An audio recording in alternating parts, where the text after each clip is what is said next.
Hello students, मैं हूं सूरज और स्वागत करता हूं आपका आपके अपने YouTube channel SKS classes Bandikui में। तो भाई साहब, आज की वीडियो बहुत ही धमाकेदार होने वाली है क्योंकि आज हम लेकर आ चुके हैं एक डायग्राम आपको समझाने के लिए। हमने पिछली क्लास अर्थात लेक्चर नंबर 4 में क्या पढ़ा था, हमने पाचन तंत्र को कंप्लीट कर लिया था। ठीक है, तो उसके बाद में हम पाचन तंत्र को पूरा एक बार फिर से रिवाइज करेंगे डायग्राम के द्वारा। ठीक है, तो पाचन तंत्र का डायग्राम पेश आपके सामने। तो चलिए स्टार्ट करते हैं। आपको पता तो होगा ही कि पाचन तंत्र में हमारे कौन कौन से अंग हैं वो काम में आते हैं। ठीक है, कौन कौन सी चीजें काम में आती है। ठीक है, तो उन चीजों के बारे में हम स्टार्टिंग से डिस्कस करेंगे और अंत तक जाएंगे। तो कौन कौन सी चीजें हैं, चलिए देखते हैं। स्टार्ट होगा हमारा मुख से। ठीक है, तो इसमें देख सकते हो आप, पहले हम भोजन को मुख के द्वारा खाएंगे। ठीक है, फिर इसमें दांत होंगे, उन दांतों के द्वारा जो भोजन है उसको चीरा फाड़ा या कुतरा जाएगा। ठीक है, पिछली क्लास में सब कुछ बता दिया, लेकिन ये रिवाइज हो रहा है डायग्राम के द्वारा, जिस डायग्राम से आपको बिल्कुल समझ में आ जाएगा इसलिए। ठीक है, तो यहाँ पर ऊपर और नीचे जबड़े में दांत होंगे, उन दांतों के द्वारा जैसे ही हम भोजन चबाएंगे तो भोजन है चीरा या फाड़ा कुतरा जाएगा। ठीक है, तो जब हम भोजन को चबाएंगे तो लार ग्रंथियों के द्वारा लार स्त्रावित होगा। ठीक है, एमाइलेज एंजाइम लारों को स्त्रावित करने के लिए प्रेरित करेगा। ठीक है, तो जैसे ही लार स्त्रावित होंगी तो लारों को भोजन के साथ मिलाने का काम कौन करेगा? जीभ या जिह्वा काम करेगी। ठीक है, जैसे ही भोजन लार के द्वारा मिल जाएगा पूरी तरह, बोलस या चिपचिपे या गोलाकार रूप में हो जाएगा, तो क्या होगा? तो यहाँ से भोजन अंदर जाएगा। ठीक है, अंदर जाने के बाद ग्रसिका से होते हुए भोजन अंदर जाएगा। ये है ग्रसिका। ठीक है, देख लेना एक एक चीज, क्योंकि जब ये बड़ा क्वेश्चन आता है तो उसमें डायग्राम भी पूछता है, डायग्राम भी बनाना पड़ता है। और एक बार आपने डायग्राम को समझ लिया अच्छी तरीके से तो आप इसे इसकी पूरी जो स्टोरी है उसको लिख सकते हो। ठीक है, तो ध्यान से समझो। ठीक है, तो ग्रसिका से होते हुए पहुंच गया ये मैंने पढ़ाया था आपको कि आमाशय है, आमाशय जे आकार का होता है, तो ये जे की तरह आपको दिख रहा होगा। यहाँ आमाशय में भोजन पहुंच गया। ठीक है, तो आमाशय में भोजन पहुंचते ही जो आमाशय है वो फैल गया। ठीक है, फैल गया, फिर उसकी साइज में थोड़ी बहुत वृद्धि हो गई। जैसे कि पॉलीथीन होती है वो खाली होती है, और जैसे ही उसमें हम कुछ सब्जी व सामान रखेंगे तो वो कैसे होती है, थोड़ी बहुत फूल जाती है। ठीक है, ऐसे ही यहाँ पर भी होता है, जैसे खाली रहता है तो थोड़ा बहुत सिकुड़ा हुआ रहता है, और जैसे ही इसमें भोजन पहुँचता है तो ये थोड़ा बहुत फैल जाता है। ठीक है, इसमें HCl अम्ल स्त्रावित होता है। ठीक है, ये HCl अम्ल को स्त्रावित करता है, जिससे यहाँ पर भोजन कैसा हो जाता है? अम्लीय हो जाता है। ठीक है, तो अम्लीय होने के बाद भोजन है वो आगे पहुँचता है क्षुद्रांत्र। क्षुद्रांत का अर्थ होता है छोटी आंत में। छोटी आंत में जैसे ही पहुंचेगा भोजन तो यहाँ पर क्या किया जाएगा? जो यहाँ पर भोजन HCl अम्ल के साथ मिलकर अम्लीय हो गया था, तो उस भोजन को क्या करेंगे? उस भोजन को ये क्षारीय प्रवृत्ति में बदल देगा। ठीक है, तो क्षारीय प्रवृत्ति में क्यों बदलेगा? क्षारीय प्रवृत्ति में बदलने के कारण भोजन क्या होगा? उसका पाचन में आसानी हो जाएगी, भोजन को पचाने में आसानी हो जाएगी। तो भोजन हो गया यहाँ पर अम्लीय से क्षारीय। ठीक है, तो अम्लीय से क्षारीय होने के बाद यहाँ पर क्या होता है? ये है अग्नाशय। ठीक है, अग्नाशय था, अग्नाशय रस स्त्रावित होता है जो कि भोजन में मिल जाता है, जिससे क्या होता है? भोजन में मिलने से भोजन का पाचन अच्छी प्रकार से हो जाता है, या भोजन का पाचन आसानी से हो जाता है। ठीक है, तो छोटी आंत के बाद में आता है बृहद्रांत कोलोन या बड़ी आंत। ठीक है, जैसे ही बड़ी आंत आएगी तो बड़ी आंत के द्वारा भोजन को, जो भोजन में जो उपयोगी भाग हैं जैसे प्रोटीन, वसा, विटामिन, उनका स्त्रवण कर लिया जाएगा या उनको अवशोषित कर लिया जाएगा, उनको एब्जॉर्ब कर लिया जाएगा। एब्जॉर्ब करने के बाद में उन्हें तो शरीर के सभी भागों तक पहुंचा दिया जाएगा, काम की चीज को रख ली जाएगी और उसको सभी भागों तक पहुंचा दी जाएगी। और जो वेस्टेज मटेरियल बचेगा उस मटेरियल का क्या किया जाएगा? उस मटेरियल को, ये गूदा भाग है, इसके द्वारा बाहर निकाल दिया जाएगा। और इसमें कुछ और चीजें आती हैं जो आपको इसी के साथ देख लेनी चाहिए, समझ लेनी चाहिए। वो चीजें क्या हैं? तो देखिए वो चीजें क्या हैं। वो चीजें है हमारा मस्तिष्क। ठीक है, मस्तिष्क भी इन सभी क्रियाओं को कुछ हद तक नियंत्रित करता है। ठीक है, और ये हमारा जो फेफड़ों के ऊपर होता है, ग्रसिका के पास में डायाफ्राम होता है, जो कि फेफड़ों में जैसे ही हम सांस वास लेते हैं तो ऊपर नीचे होता रहता है, फैलता सिकुड़ता रहता है। ठीक है, मैंने पित्ताशय के बारे में पढ़ाया था।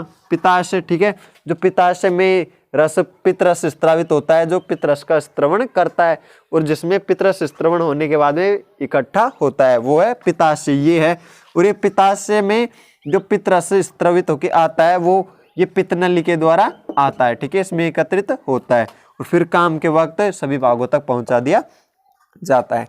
ठीक है, तो मानव में पोषण की ये पूरी प्रोसेस थी। उम्मीद करता हूँ आपको समझ में आ गया होगा। और समझ में आ गया तो वीडियो को लाइक करो, चैनल को सब्सक्राइब करो और ऑल नोटिफिकेशन को प्रेस करो, जिससे आने वाली वीडियो की अपडेट आपको मिल जाएगी। ठीक है, तो इसके बाद में अगला टॉपिक है हमारा दंत क्षय, अर्थात इसको हम दंत क्षरण भी कह सकते हैं। ठीक है, तो उसके बारे में स्टूडेंट्स हमारा टॉपिक है दंत क्षरण या दंत क्षय। ठीक है, तो इसके बारे में हम समझते हैं। टॉपिक का नाम है हमारा दंत क्षय, दंत क्षरण। ठीक है, तो दंत क्षय का अर्थ होता है दांतों का टूटना या दांतों का किस प्रकार खराब होते हैं दांत, उसके बारे में है।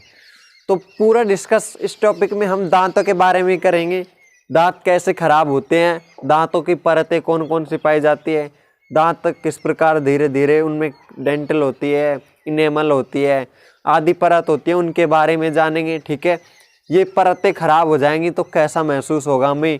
ठीक है, ये कितनी कठोर होती हैं, क्या होता है, इनके बारे में सब कुछ डिस्कस करेंगे। बने रहिए हमारे साथ। ठीक है, तो देखते हैं दंत क्षरण या दंत क्षय। ठीक है, तो दंत क्षरण या दंत क्षय होता क्या है, इसके बारे में देखते हैं पहले। तो देखिए, दंत क्षय डेंटल तथा इनेमल में धीरे धीरे अम्लीयता बढ़ने से होता है।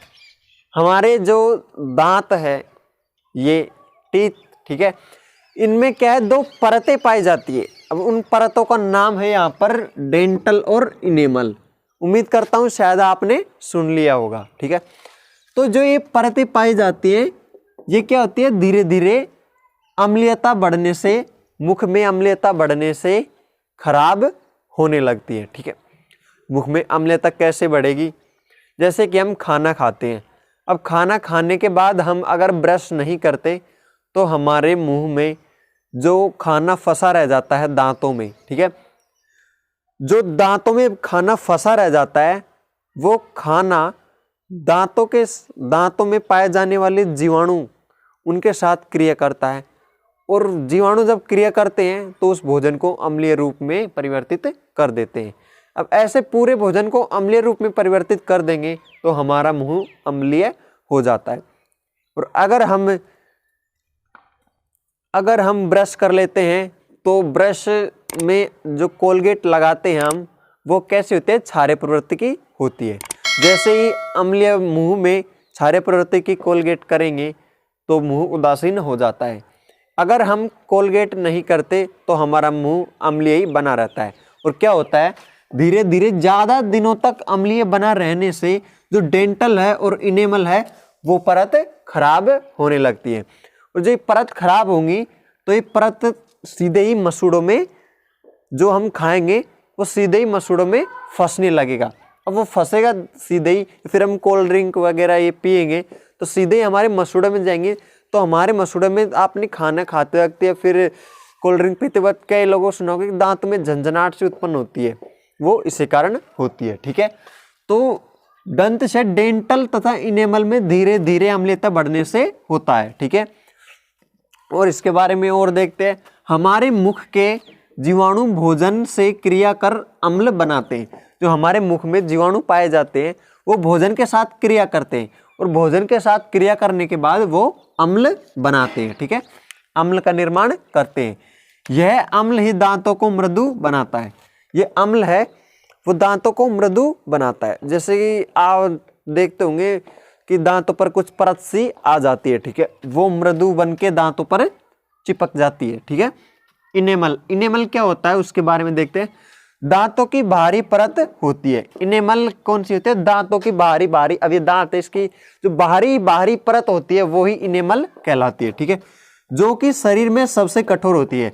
इनेमल की परत है वो शरीर में सबसे कठोर होती है, मजबूत होती है और खनिज लवणों युक्त होती है। जो डेंटल परत है, हमारी इनेमल परत है, जो इनेमल परत है वो खनिज युक्त होती है, ठीक है, सबसे मजबूत होती है। शरीर में सबसे मजबूत दांत ही पाए जाते हैं, दांतों की इनेमल परत पाई जाती है और बहुत ही कठोर होते हैं, मजबूत होते हैं, ठीक है। इसमें जीवित कोशिकाएं नहीं पाई जाती, इसमें कोई भी जीवित कोशिकाएं नहीं पाई जाती है, ठीक है। इनेमल की कोशिकाएं पुनः उत्पन्न नहीं हो सकती हैं। जैसे कि एक बार इनेमल की परत अगर खराब हो गई तो वो वापस उग नहीं सकती है या फिर वापस वो आ नहीं सकती है मुंह में, किसी भी प्रकार से पुनरुद्भवन की क्षमता नहीं होती है अर्थात, ठीक है। अब आप पुनरुद्भवन के बारे में तो जानते होंगे, नहीं जानते तो आगे हम बता देंगे, ठीक है। पुनरुद्भवन की क्षमता का अर्थ होता है, मैं बता दूं आपको साथ के साथ, जैसे कि एक बार कोई चीज़ खराब हो जाती है तो फिर उसका वापस से उसी प्रकार से बन जाना। जैसे कि हमारे यहाँ पर, जैसे कि हमारे यहाँ पर अगर कोई निशान बन जाता है तो ठीक है, वो धीरे धीरे वापस घाव भर के ठीक हो जाता है। ये होती है पुनरुद्भवन की क्षमता। और अगर कोई निशान बनने के बाद ठीक नहीं होता है तो ऐसे होती है पुनरुद्भवन की क्षमता उनमें नहीं होती। तो ये एक बार खराब हुआ तो ये वापस नहीं आ सकती, इसलिए इसे में पुनरुद्भवन की क्षमता नहीं होती है, ठीक है। पुनरुद्भवन की क्षमता नहीं हो सकती है, ठीक है। तो इनेमल के बारे में पढ़ लिया। इनेमल बहुत ही कठोर है, ये इसमें जीवित कोशिकाएं नहीं पाई जाती हैं और जीवित कोशिकाएं नहीं पाई जाती हैं और इसमें पुनरुद्भवन की क्षमता भी नहीं पाई जाती है। और ये मजबूत होती है, कठोर होती है और खनिजों युक्त होती है। इनेमल के बारे में पढ़ लिया। पढ़ते हैं डेंटल के बारे में। डेंटल परत है, इनेमल और डेंटल दो परत थी, उसमें सेकंड आती है डेंटल, ठीक है। इसके बारे में देखते हैं। यह जीवित कोशिकाओं की परत होती है। जो इनेमल है उसमें तो जीवित कोशिकाएं नहीं पाई जाती थी, लेकिन डेंटल में जीवित कोशिकाएं पाई जाती हैं, ठीक है। डेंटल में जीवित कोशिकाएं पाई जाती हैं, ठीक है। कोशिकाओं की परत होती है पूरी एक, ठीक है, जो इनेमल के नीचे उपस्थित होती है। इनेमल ऊपर होती है और डेंटल नीचे होती है। ऊपर जो परत होगी वो होगी इनेमल, उसके नीचे जो परत होगी वो होगी डेंटल, ठीक है। इनेमल के नीचे उपस्थित होती है। यह हमारे दांतों में उपस्थित दंत मंजा को सुरक्षित रखती है। दांतों में जो हमारे दंत मंजा उपस्थित है, दांतों में जो भी तंत्रिकाएं वगैरह जो भी उपस्थित होती है, जो हमें महसूस करवाती हैं, वो दंत मंजाएं सुरक्षित रखती है। कौन रखती है? डेंटल, ठीक है। इनेमल के नीचे रहकर ये हमारी दंत मंजा को सुरक्षित रखती है। जब इनेमल की अनुपस्थिति में डेंटल ब्राहें खाद्यों के संपर्क में आती है तो हमें तेज झंझनाहट महसूस होती है, ठीक है।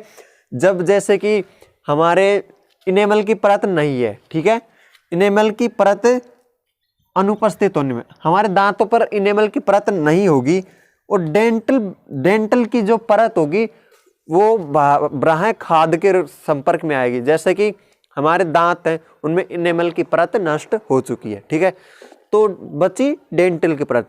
तो जैसे ही हम कुछ खाएंगे तो डेंटल परत के संपर्क में आएंगे तो हमें तेज झंझनाहट और दर्द महसूस होता है।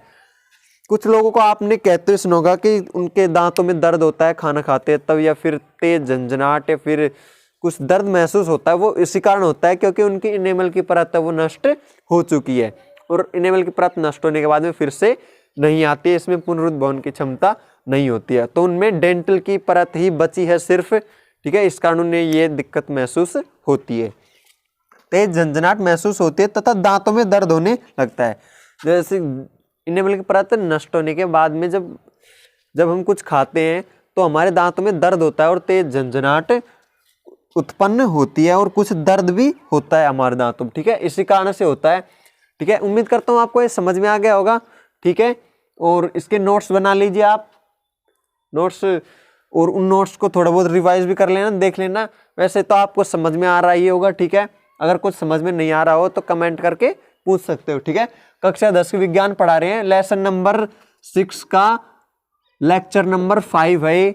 4 वीडियोस 4 क्लासें वो हमने अपलोड कर दिया। अगर आपने वो नहीं देखी है तो हमारे चैनल पर प्लेलिस्ट है NCERT क्लास 10 साइंस के नाम से, उस पर जाकर देख सकते हैं। आपको वीडियोस क्रम वाइज मिल जाएंगे, ठीक है, ढूंढने की जरूरत ही नहीं है।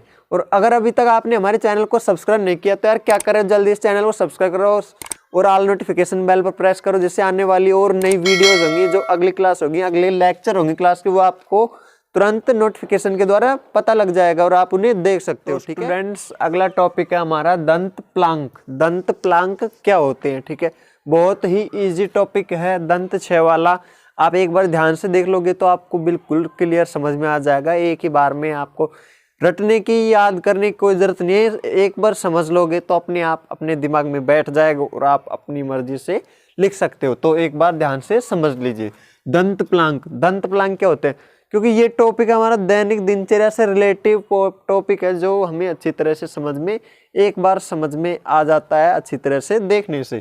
ठीक है, दंत प्लांक। दंत प्लांक क्या होते हैं? ठीक है, यह एक चिपचिपा रंगहीन आवरण होता है। कैसा आवरण होता है? चिपचिपा होता है और रंगहीन। इसमें कलरलेस होता है। रंगहीन का मतलब कलरलेस होता है, इसमें कोई कलर नहीं पाया जाता, जो भोजन करने के 5 से 12 घंटे बाद दांतों पर जमा हो जाता है। जो भोजन करते हैं हम, तो भोजन करने के बाद जैसे कि 5 से 12 घंटे तक अगर हमने ब्रश या कुल्ला किसी प्रकार का नहीं किया, तो वो धीरे धीरे हमारे दांतों पर जमा हो जाता है। उसे क्या कहते हैं? दंत प्लांक कहते हैं। ठीक है, तो ये क्या दंत प्लांक जैसे हमारे दांतों पर जमा हो गया तो ये क्या करेगा, उसके बारे में देख लेते हैं। ये प्लांक अधिक समय तक मुख में रहकर खनिजों से क्रिया कर दांत की मैल बना लेता है। ठीक है, क्या करता है? ये प्लांक है वो अधिक समय तक जैसे कि हमारे मुख में रहेगा, तो ये अधिक समय तक मुख में रहने से ये खनिज लवणों के साथ क्या करेगा? क्रिया कर लेगा और दांतों की मैल बना लेगा। जैसे कि दांत धीरे धीरे, आपने देखा होगा ब्रश नहीं करते हैं तो उनके दांत धीरे धीरे पीले हो जाते हैं, वो होती है दांतों की मैल। और वो दांतों की मैल खनिज लवणों के मुख में, जो ये प्लांक है वो अधिक समय तक रहेगा, तो ये मुख में रहकर खनिज लवण के साथ क्रिया करेगा और क्रिया करके जो दांतों की मैल बना लेगा और दांतों की मैल मुख में जम जाएगी या दांतों पर जम जाएगी। ठीक है, तो ये दंत प्लांक या दंत क्षय हो रहा है या होने से, दंत क्षय होने से या दंत प्लांक के बनने से बचने के लिए क्या कर सकते हैं हम? क्या क्या उपाय हो सकते हैं, इनके बारे में भी देख लेते हैं। इनसे कैसे बचा जा सकता है इसके बारे में भी देख लेते हैं। तो देखिए, दंत क्षय से बचने के उपाय। दंत क्षय से किस प्रकार बचा जा सकता है? कुछ उपाय है वो आपको भी फॉलो करने चाहिए। ठीक है, दिन में 2 बार दांतों को साफ करें। दिन में 2 बार दांतों को साफ करने से मतलब ये नहीं है कि दिन में 2 बार ब्रश करनी है, ब्रश नहीं करनी। दांतों को साफ करने से है जैसे कि दांतों पर कुछ कपड़ा वपड़ा फेर लेना या फिर दांतों को अंगुली से साफ कर लेना, ये मतलब है 2 बार दांत साफ करने का, न कि ब्रश करने का मतलब इससे कोई नहीं है। ठीक है, तो दिन में 2 बार दांतों को साफ करेंगे। ठीक है, और अत्यधिक ब्रश नहीं करें। ठीक है, इसलिए मैंने ये लिखा है कि अत्यधिक ब्रश भी नहीं करनी है, क्योंकि मैंने लिखा कि दिन में 2 बार दांत साफ करें, तो ब्रश से भी साफ करते हैं, इसलिए ब्रश का अर्थ नहीं है यहाँ पर। यहाँ पर अर्थ है किसी कपड़े या फिर अंगुली से साफ करने का। अत्यधिक ब्रश न करें। अत्यधिक ब्रश करने से क्या होता है? हमारे मसूड़े छिल जाते हैं और मसूड़े छिलने से दांतों की जड़ें कमजोर हो जाती है। ब्रश करते समय ब्रश को अत्यधिक न दबाएं। जैसे कि कुछ क्या करते हैं, जैसे कि वो सोचते हैं कि अगर हम दबा दबा के ब्रश करेंगे तो जो दांतों पे जो भी होगा, दांतों की मैल वो छूट जाएगी या फिर हट जाएगी ज़्यादा दबाव देने से, बल्कि ऐसा नहीं होता है। ऐसे क्या होता है उससे कि दांतों की जो इनेमल परत होती है वो धीरे धीरे नष्ट हो जाती है। और ऐसा करने से बचने के लिए ब्रश करते समय ब्रश को अत्यधिक न दबाएं। ठीक है, और सॉफ्ट वाली ब्रश ही काम में लेवें। ठीक है, जो सॉफ्ट होती है ब्रश उसी को काम में लेवें। दांत साफ करने के लिए हर रोज धागे का उपयोग करें। दांत साफ करने का धागा आता है, उसको क्या करते हैं, ऐसे कि दांत के बीच में जो गैप होता है उसमें भी खाना फंस जाता है, तो वो धागे को दांतों के बीच में घुमाया जाता है। इस प्रकार धागा लेके इस प्रकार घुमाया जाता है, जिससे कि दांतों के बीच में खाना फंसा रह जाता है वो हट जाता है। ठीक है, तो धागे का उपयोग करना है। सोडा व ड्रिंक का उपयोग न करें। ड्रिंक करते हैं यहाँ पर, जैसे खाने में कोल्ड ड्रिंक वगैरह पीते हैं, उनको उपयोग नहीं करना है। सोडे का अर्थ खाने वाले सोडे की बात नहीं करें, हम यहाँ पर करते हैं पीने में जो सोडा आता है उसकी बात कर रहे हैं। वो क्या करता है, जब पीते हैं हम तो सीधा हमारे दांत पर इफेक्ट करता है, जिससे दांत है वो धीरे धीरे क्षय होने लगते हैं, इसलिए उनका भी उपयोग हमें नहीं करना है। खाना खाने के बाद कुल्ला करें व अंगुली से दांतों को रगड़े। ठीक है, खाना खा लिया तो खाने के बाद हमें कुल्ला करना है। ठीक है, और अपनी अंगुली से अपनी अंगुली को दांतों के चारों तरफ फेरना है, ठीक है, जिससे कि खाना लग रहा होगा वो हट जाएगा, ठीक है। नीम बबूल आदि का दातुन करे, जो नीम है और बबूल है उनका दातुन भी करना है, ठीक है। ब्रश जैसे दातुन या फिर कोलगेट वगैरह आती हैं, इनका भी उपयोग करना है। कोलगेट वगैरह में जो टूथपेस्ट आती हैं उनमें बबूल और नीम की शक्ति होनी चाहिए, ठीक है। और जैसे कि हमारे नीम वगैरह या बबूल वगैरह के पेड़ होते हैं, उनकी जो टहनियाँ होती है छोटी छोटी, उनसे भी ब्रश कर सकते हैं, वो भी बहुत ही बेस्ट होता है। आप जानकर चौंक जाएंगे कि विदेश है उनमें ज़्यादातर इनका उपयोग नहीं किया जाता है। किसका उपयोग किया जाता है? कोलगेट्स का उपयोग नहीं किया जाता है, टूथपेस्ट का उपयोग नहीं किया जाता है। वहाँ पर क्या उपयोग किया जाता है? जैसे कि नीम की टहनियाँ होती हैं, वो छोटे छोटे टुकड़ों में काट कर वहाँ भेज दी जाती हैं और 20 से 25 रुपए की एक टहनी बिकती है। छोटी टहनी इतनी, जैसे कि इससे भी पतली बिल्कुल इस साइज की टहनियाँ होती है, वो वहाँ पर जाकर बिकती हैं, ठीक है।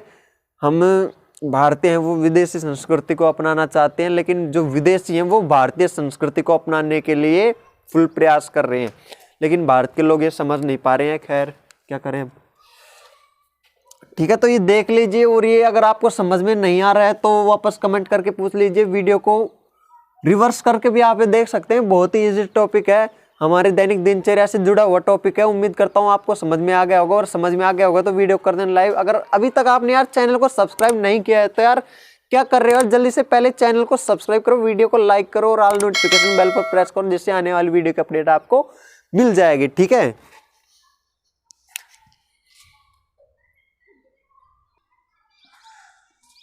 और स्टूडेंट्स, अगला टॉपिक होगा हमारा श्वसन, ठीक है। तो आज की क्लास में सिर्फ इतना ही, अगली क्लास में हम पढ़ेंगे श्वसन के बारे में। श्वसन भी एक हमारे शरीर से ही जुड़ा हुआ टॉपिक है, ठीक है। बहुत इंटरेस्ट आने वाला है पढ़ने में, ठीक है। अगली क्लास बिल्कुल मिस नहीं करनी है, आपको देखनी है, ठीक है।